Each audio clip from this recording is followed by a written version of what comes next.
e vejam só, ou em caso de incapacidade física e moral. Ou seja, as duas primeiras constituições que nós tivemos no Brasil, elas são constituições que deliberadamente e abertamente discriminavam as pessoas com deficiência.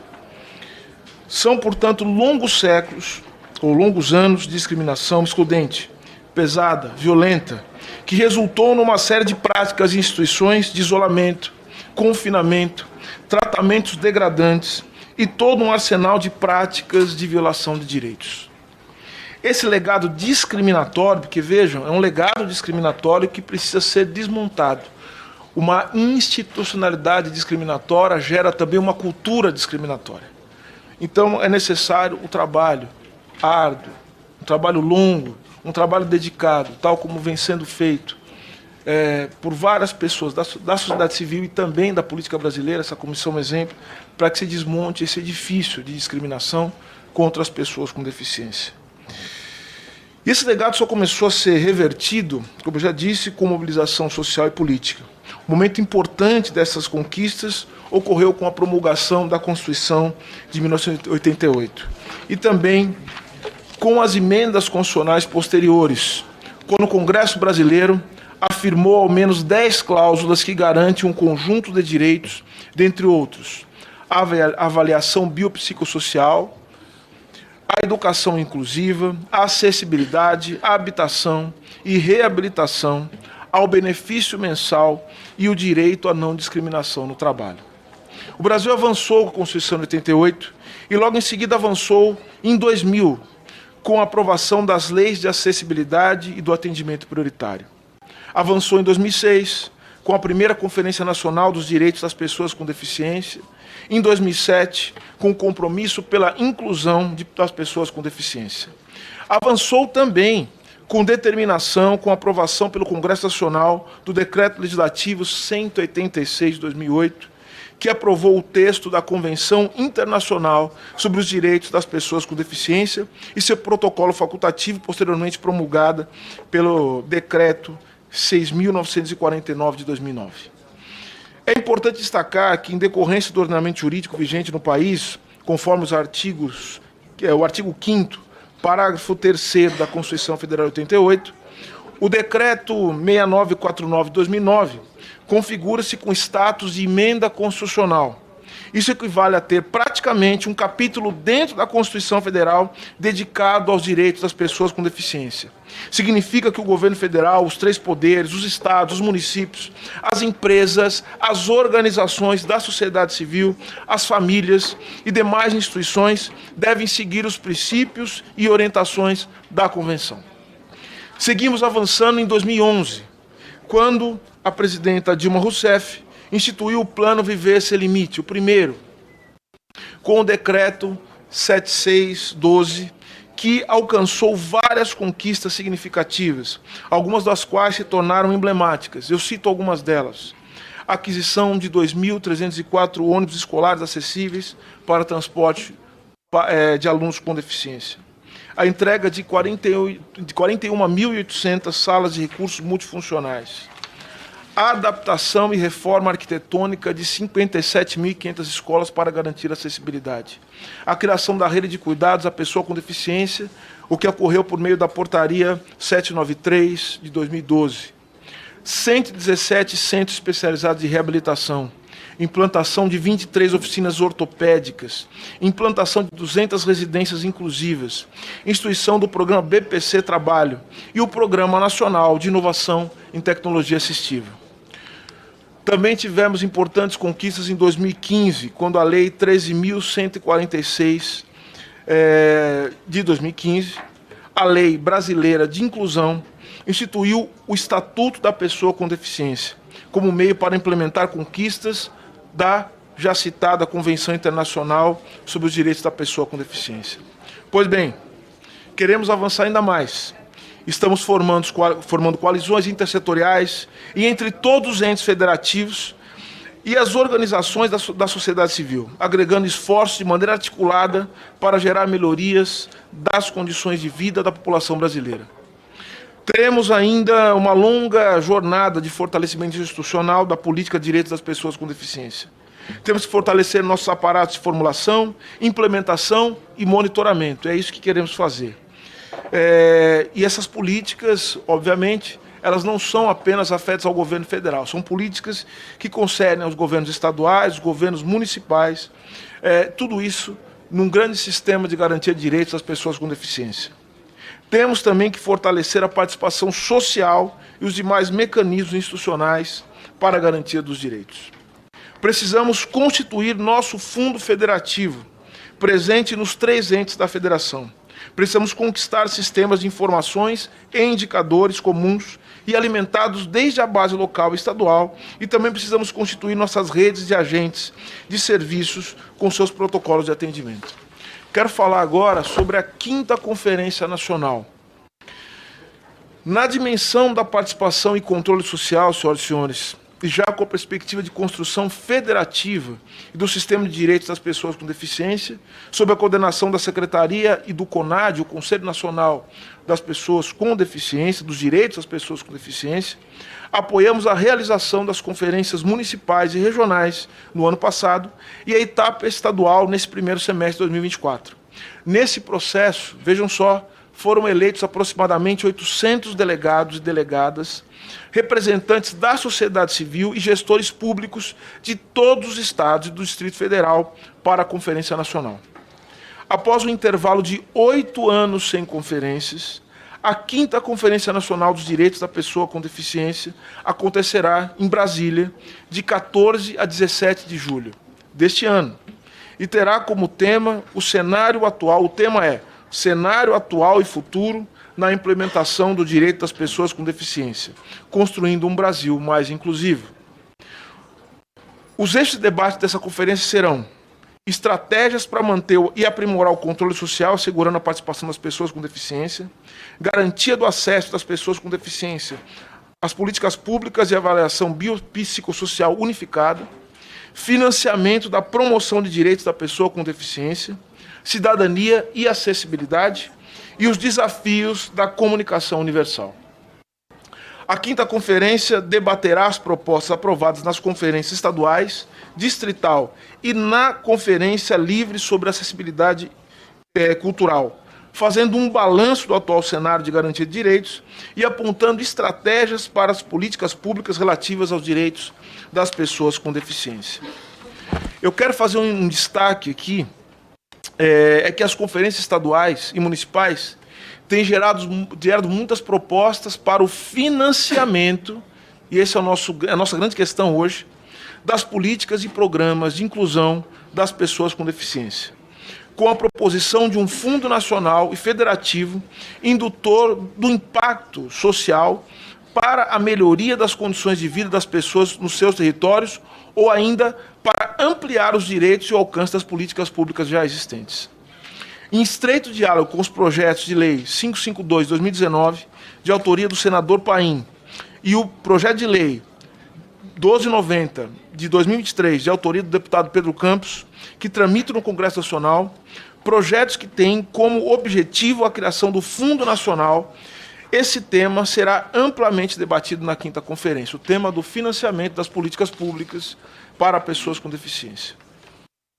E esse é um tema que eu tenho particular interesse, porque ele diz respeito a algo que eu considero essencial na política de direitos humanos do país. Conversava há pouco com os deputados Márcio Gerri e Wellington Prado, que é o seguinte: a política de direitos humanos do Brasil não é uma política do moralismo, tem que ser uma política institucional, tem que ser política, portanto tem que ter capacidade institucional de política de direitos humanos se realizarem.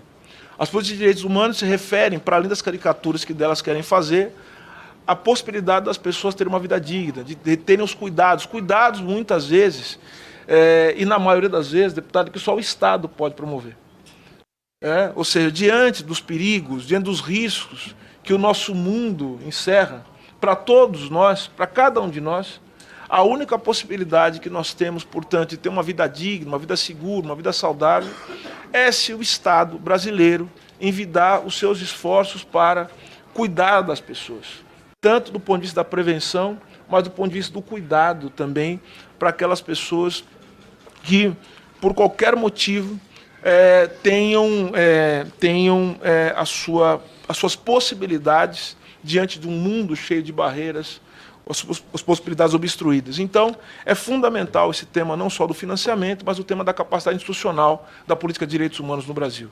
E isso só pode ser feito com o auxílio, com o esforço, com o debate, que só pode ser feito dentro dessa casa, deputado. Só essa casa é capaz, portanto, de resolver essa questão juntamente com o apoio do povo brasileiro. Por isso que, nesse sentido, eu quero convidar os deputados e deputadas dessa comissão para acompanhar presencialmente a conferência. Então, eu quero estender um convite a todos os deputados e deputadas para que estejam na conferência, tendo a oportunidade de dialogar com diversos agentes da agenda de defesa de direitos humanos das pessoas com deficiência. Nesse contexto de participação social e de avanços, se insere, agora sim, quero falar disso, o novo Viver Sem Limite, o Plano Nacional de Promoção dos Direitos da Pessoa com Deficiência, lançado no final de 2023. Então, com isso eu quero dizer o seguinte, cada uma dessas políticas que vem sendo construída no Brasil nas últimas décadas, são políticas que visam o que eu tenho chamado de institucionalização da política de direitos humanos no país. Institucionalização da política de cuidado das pessoas nesse país. É disso que trata direitos humanos, no fim das contas. É cuidar das pessoas. O novo Plano Viver Sem Limite sinaliza, acima de tudo, o compromisso do governo federal com as concepções contemporâneas de universalidade em direitos, na qual o reconhecimento da condição humana, e só ela, o reconhecimento, e só o reconhecimento da condição humana é suficiente para a titularidade de direitos de indivisibilidade, que vincula a garantia de direitos civis e políticos à observância de demais direitos também, ou seja, os direitos sociais, econômicos e culturais. Para a sua elaboração, estivemos em todas as regiões do país. Ouvimos milhares de pessoas que relataram entraves ao exercício dos direitos mais básicos, como o direito de ir e vir, de falta ou de calçadas, ou então calçadas impossíveis de se transitar, de ausência de ônibus acessíveis, ou seja, vejam que um mundo não acessível, ele vai obstruindo direitos que para nós são direitos básicos, como o direito de ir e vir. É por isso que quando se vai numa conferência, eu falava isso com a secretária, para pessoas com deficiência, muitas pessoas se surpreendem com a quantidade de pessoas com deficiência que estão ali naquele espaço, porque essas pessoas, pela falta de acessibilidade, vivem confinadas. Não têm direito de ir e vir. Não têm direitos. Portanto, nós estamos falando aqui da construção de pontes para que as pessoas acessem direitos básicos, desde os direitos fundamentais até os direitos relacionados à cidadania, direitos econômicos e sociais, direito ao emprego, ao trabalho, ao emprego e à renda, direito à segurança, isso é fundamental. Por isso que nós incorporamos como princípio o valor proferido pelos movimentos em todos os cantos do país, quando eles dizem nada sobre nós sem nós. Só que é preciso ampliar isso para tudo conosco sem segregação. O Novo Viver Sem Limite tem como objetivo promover o exercício pleno e equitativo dos direitos civis, como já disse, políticos, econômicos, sociais e culturais das pessoas com deficiência e de suas famílias, por meio da integração e da articulação de políticas, programas e ações. Vou falar muito rapidamente algumas diretrizes do programa, porque são muitas. Eu gostaria também de poupar o tempo das senhoras e dos senhores para que nós possamos conversar, mas eu preciso falar das diretrizes. Algumas diretrizes são o enfrentamento do capacitismo, do preconceito, da violência para pessoas com deficiência, o reconhecimento da participação e do protagonismo das pessoas com deficiência, a garantia de acesso das pessoas com deficiência aos produtos, aos serviços e aos equipamentos públicos e privados, a ampliação da participação das pessoas com deficiência nas várias dimensões da vida social, mediante a diminuição das barreiras, das desigualdades sociais, prevenção das causas da deficiência, identificação tempestiva das deficiências, que o senhor falava sobre a prevenção, isso é fundamental, ou seja, identificar previamente a deficiência vai permitir que nós possamos garantir às pessoas uma trajetória de vida decente, digna, uma trajetória de vida que nós esperamos para todos os brasileiros e brasileiras. Enfim, essas são algumas diretrizes, mas eu gostaria de falar dos eixos sobre os quais o plano está estruturado. Há um plano, né? Estou falando de eixos, de planos, os planos têm metas, os planos têm objetivos e que estão sendo paulatinamente alcançados. Vamos falar disso daqui a pouco. Quais são os eixos do Plano Viver Sem Limite? Primeiro, gestão e participação social. Isso eu considero que é uma inovação, porque nós estamos falando o seguinte: as políticas para as pessoas com deficiência vão contar com a participação direta das pessoas com deficiência na sua formulação. Em todas as etapas, desde a formulação do plano, passando pela execução do plano, das metas do plano, até mesmo o monitoramento, que também será feito pela sociedade civil. O segundo eixo, enfrentamento ao capacitismo e à violência. Terceiro, acessibilidade e tecnologia assistível. E promoção do direito à educação, à assistência social, à saúde e aos demais direitos econômicos, sociais, culturais e ambientais, colocando em marcha a ideia da indivisibilidade dos direitos humanos. Como eu falei, a organização do plano em grandes eixos foi pensada em torno do que seriam as direções nas quais a sociedade civil brasileira precisaria avançar em relação aos direitos das pessoas com deficiência.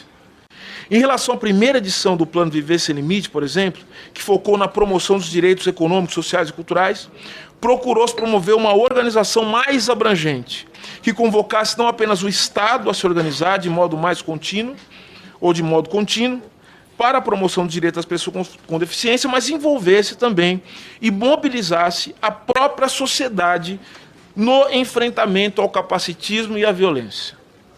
A partir dos grandes eixos temáticos definidos para o novo Viver Sem Limite, com base nas reuniões bilaterais, nos processos participativos de construção do plano, que contaram com 10 ministérios, nominados no despacho presidencial, além de outros 17, foi feito também um amplo esforço intersetorial e interinstitucional, no qual foram delineadas 95 ações para a fase inicial do plano. 95 ações para a fase inicial do plano.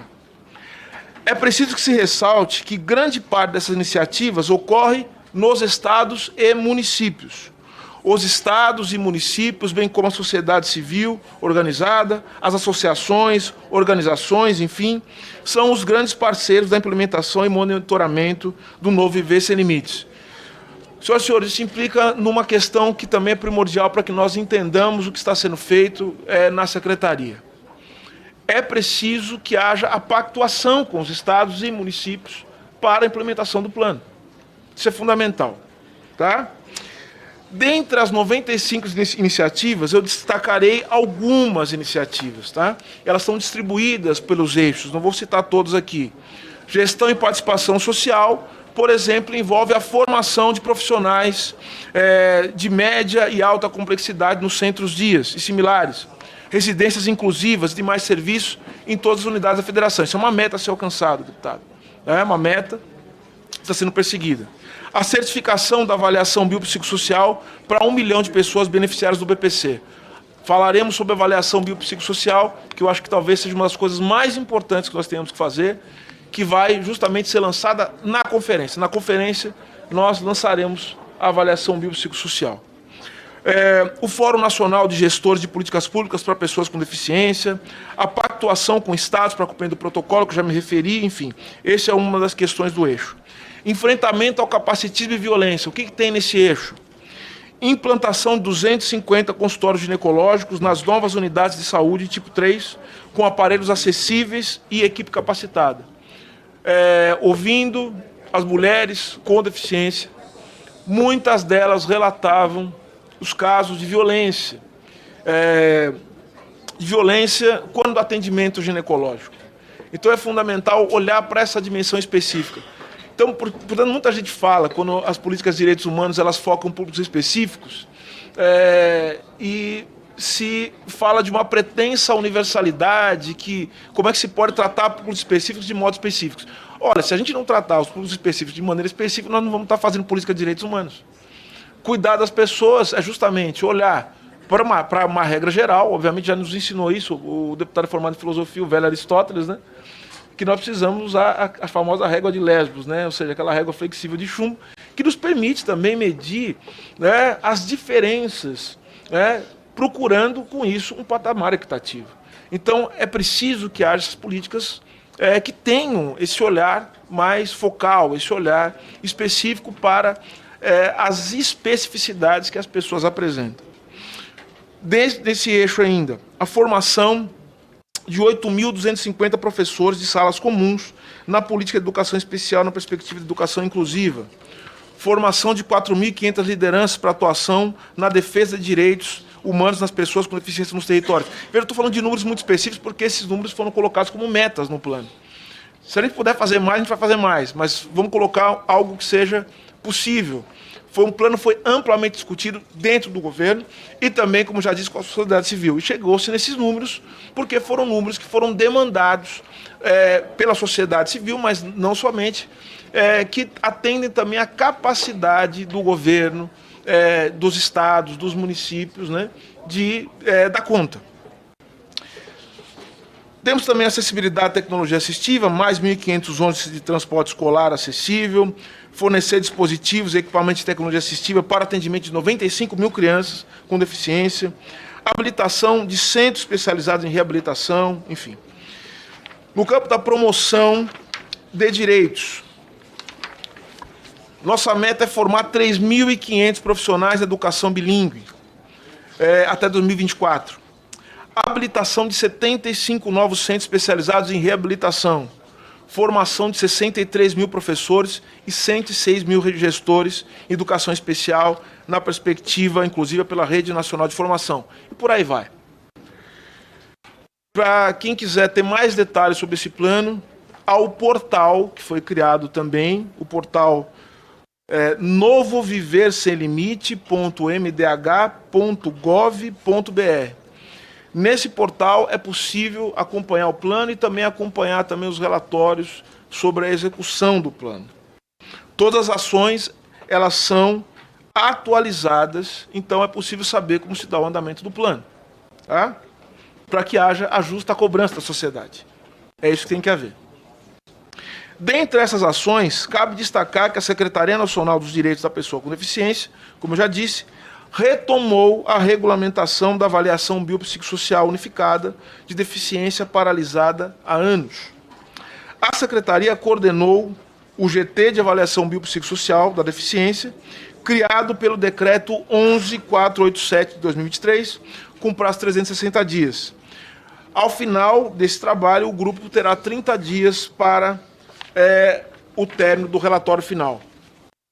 Esse GT dessa avaliação foi composto por representantes do Ministério da Saúde, do Desenvolvimento Social, Assistência Social, Família e Combate à Fome, do Ministério da Previdência Social, Ministério da Gestão e Inovação, Serviços Públicos, INSS e, por óbvio, do Ministério dos Direitos Humanos, que coordenou o trabalho. E no dia 24 de maio aconteceu a 19ª reunião desse grupo, que marcou oficialmente o encerramento dos trabalhos, deputada. E agora, com a entrega do relatório final, o decreto está sendo preparado. Como eu já disse, quero repetir, e repito com muito orgulho, com muita satisfação, teremos no Brasil uma avaliação biopsicossocial feita com participação da sociedade civil. Será lançada pelo presidente da República, por meio de decreto, nos próximos dias. No dia 24 de maio, ou melhor, a avaliação biopsicossocial unificada da deficiência busca verificar e avaliar os direitos da pessoa com deficiência, de forma a identificar, em cada caso, de maneira individual, de que modo ela desabilita, no caso, a deficiência, ou prejudica a autonomia plena na vida cotidiana e profissional. Esta avaliação representa um avanço substantivo na própria compreensão da deficiência. Não apenas como uma questão biomédica e de saúde individual. Esse é o ponto. Não estamos falando apenas de uma questão biomédica ou uma questão de saúde individual. Nós estamos falando sobre como os fatores sociais e ambientais inviabilizam os direitos destas pessoas. Esta é a questão. O nosso foco agora é olhar para como o ambiente ele pode se adaptar às pessoas para que elas possam ter uma vida decente. Ou seja, não é a pessoa que tem que mudar, é o ambiente que tem que mudar para que a pessoa possa ter uma vida decente. Meus caros, deputados, deputadas, todos aqui presentes. Portanto, o foco da avaliação não está, como eu já disse, no indivíduo isolado, mas na pessoa inserida no entorno, num contexto, cuja complexidade é isso que a avaliação vai determinar. Trata-se de uma antiga reivindicação das pessoas com deficiência para a afirmação plena de seus direitos, cujos contornos mais gerais já haviam sido consagrados por esse Congresso, quando ratificou a Convenção Internacional dos Direitos das Pessoas com Deficiência e aprovou, em 2015, a Lei Brasileira de Inclusão. Então, ou seja, a avaliação biopsicossocial tem como base o trabalho já realizado por esse Congresso Nacional quando da instituição de normas que garantem os direitos das pessoas com deficiência. Essa é a base.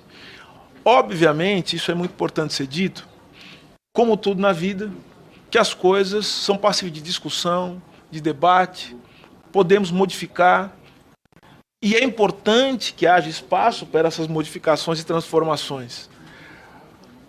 Mas é importante que se diga também que o resultado desse trabalho é o resultado de um trabalho dialógico, que foi dialogado com muitas pessoas. O que não significa, de novo, que esse trabalho não esteja sujeito a críticas, a modificações e a transformações, e é isso que tem que acontecer, essa abertura para que a gente possa mudar as coisas e colocar as coisas no rumo correto, quando decidirmos junto que esse rumo não está do jeito que a gente desejaria. Em nome da transparência, em nome do que diz o artigo 37 da Constituição, quando fala do princípio da transparência, todas as reuniões desse GT de avaliação biopsicossocial da deficiência foram transmitidas ao vivo e podem ser vistas no YouTube do Ministério dos Direitos Humanos e da Cidadania. Essa avaliação, como já disse, é mais um caso virtuoso de trabalho conjunto e dedicado do Congresso, do Executivo, da sociedade em geral. E, portanto, eu, além da felicidade e a honra de poder ser ministro de Estado dos Direitos Humanos nesse momento, pela indicação e pela generosidade do presidente da República, o presidente Lula, eu também quero parabenizar a essa casa, porque sem a ajuda do Congresso Nacional, sem o apoio do Congresso Nacional, sem o trabalho do Congresso Nacional nos últimos anos, não seria possível chegar aonde nós chegamos aqui. Mas apesar das conquistas, e aí, né, a gente dá os parabéns, agora tem que falar das dificuldades, nós temos muitos desafios pela frente. Como eu falei, isso aqui é um plano. O VC Limite é um plano. E os planos precisam de execução, precisam ser concretizados. E acho que todos aqui e que fazem parte desse fazer político sabem das dificuldades que você estabelecer, né, a distância entre o plano, você fazer o planejamento para que o plano seja concretizado e a realização daquilo que foi planejado. Então, é nesse ponto que nós estamos agora, enfrentando as dificuldades, as barreiras, os desafios para a concretização desse plano. É necessário que nós avancemos na formação de gestores públicos, entendendo que a inclusão de pessoas com deficiência é uma obrigação constitucional. Que suas demandas por efetividade das políticas públicas não são um custo, mas sim a oportunidade civilizatória para a plena e necessária realização da cidadania e da democracia no nosso país. Não há de haver mais os últimos cidadãos na fila da cidadania. Prezados e prezadas, o que eu estou querendo dizer com isso é o seguinte: o Brasil hoje persegue aquilo que muitos e muitas já chamaram de projeto nacional. Nós estamos perseguindo um sentido para o nosso país. Nós estamos em busca daquilo que nos unifica, apesar das diferenças que temos. Diferenças essas na forma de existir, de estar no mundo, mas diferenças também de natureza política e ideológica, e por que não? Mas o Brasil, o país que nós queremos e que ainda não existe, ele só há de ser constituído como nós conseguimos não olhar para o mesmo lugar, mas olhar para a mesma direção. Isso eu acho que é o mais importante. E essa direção ela tem que ser dada por um sentido de cuidado, um sentido civilizatório. Por isso que eu digo o seguinte, não existe política nacional ou projeto nacional que possa fazer com que o país se desenvolva, possa colocar-nos na marcha dos nossos maiores e melhores sonhos, sem que nós tenhamos, principalmente num país como o Brasil, que maltratou e que maltrata ainda tanto os seus cidadãos, não será possível fazer isso se nós não colocarmos uma política de direitos humanos como parte de uma política nacional, como um projeto nacional. Para nós, a consolidação de uma política de direitos humanos é parte de um projeto nacional, de um projeto de país, inclusive do ponto de vista econômico. Do ponto de vista econômico. Porque vejam só, senhores, vamos ser muito pragmáticos aqui. Imaginem, né, dados os números que nós temos das pessoas com deficiência no país, se nós, dentro de uma política de cuidado, que não é uma política moral, deputado, é uma política que envolve as várias dimensões da construção da externalidade do país e da economia do país.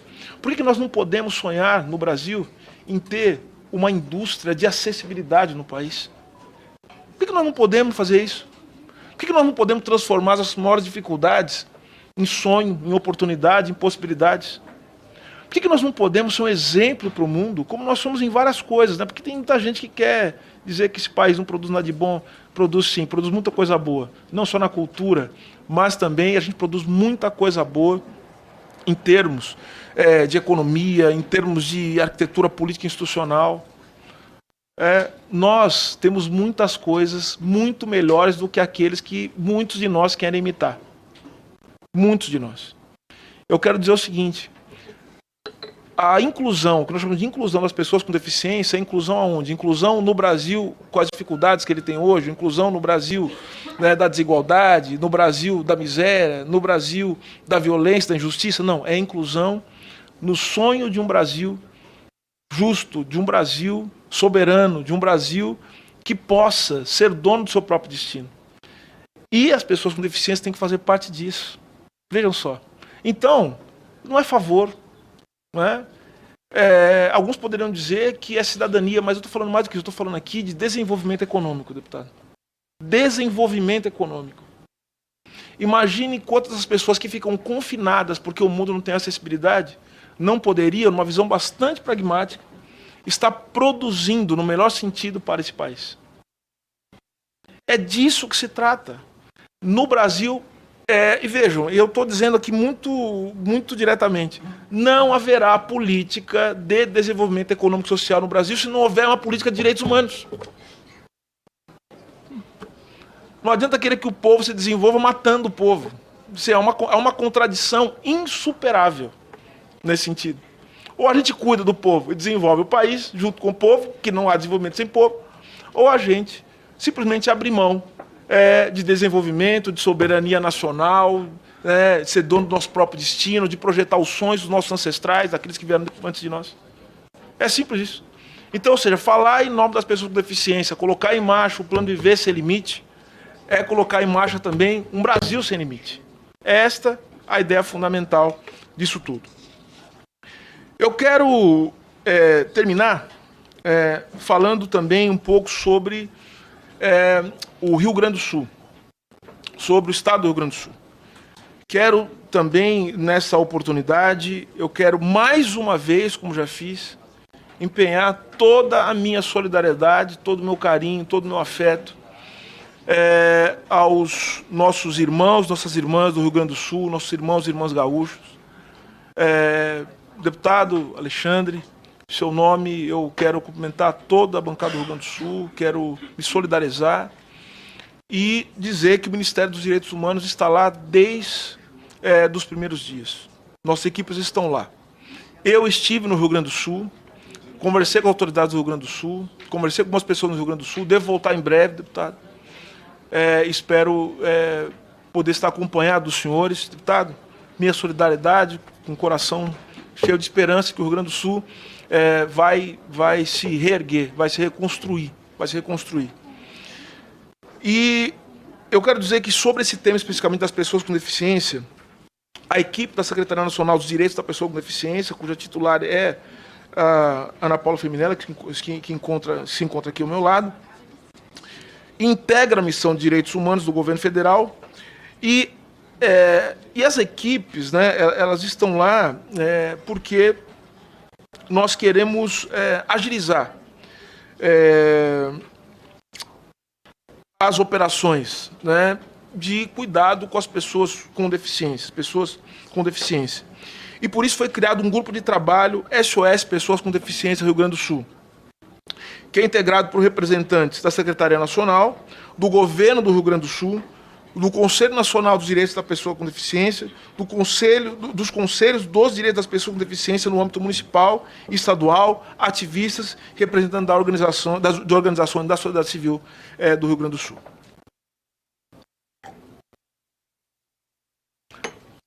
O GT é responsável por observar as condições de acolhimento e abrigamento adequado para atender dignamente as pessoas com diferentes deficiências e seus familiares, considerando, como já disse, as especificidades, as necessidades sanitárias de espaço, locomoção, comunicação, assistência de saúde física e mental, medicamento e segurança. Mais uma vez, olha, veja como é importante a gente ter um olhar específico, deputado.